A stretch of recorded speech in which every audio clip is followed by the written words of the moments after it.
mabibighani ang sinumang sisilay. ¿Quién es ella? La bulaqueña.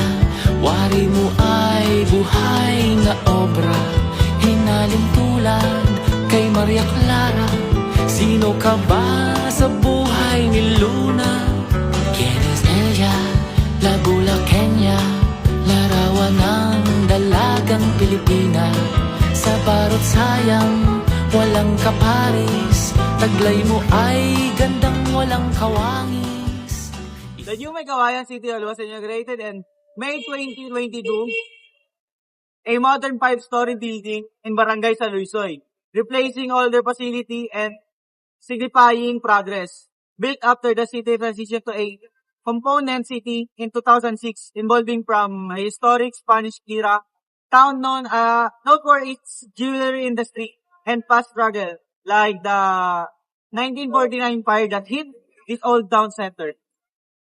Sino ka ba sa buhay ni Luna?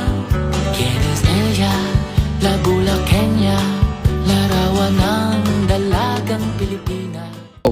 St. Paris Assisi's Church, mas kilala bilang Megawayan Church na matatagpuan sa Megawayan, Bulacan. Ito ay isa sa pinakamatandang parish dito sa Bulacan. Ang parokya ay tinatag noong 1578 ng dalawang pare na sina Padre Juan D. Plasencia at Padre Diego D. Oropeza. Sino ka ba sa buhay ni Luna?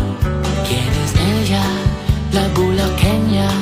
Larawan ng dalagang Pilipina. Sa barot sayang, walang kaparis.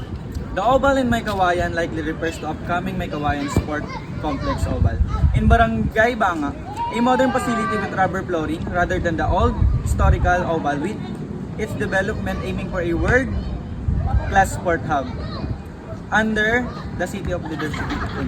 ¿Quién es ella? La bulaqueña. Wari mo ay buhay na obra. Hinalin tulad kay Maria Clara. Sino ka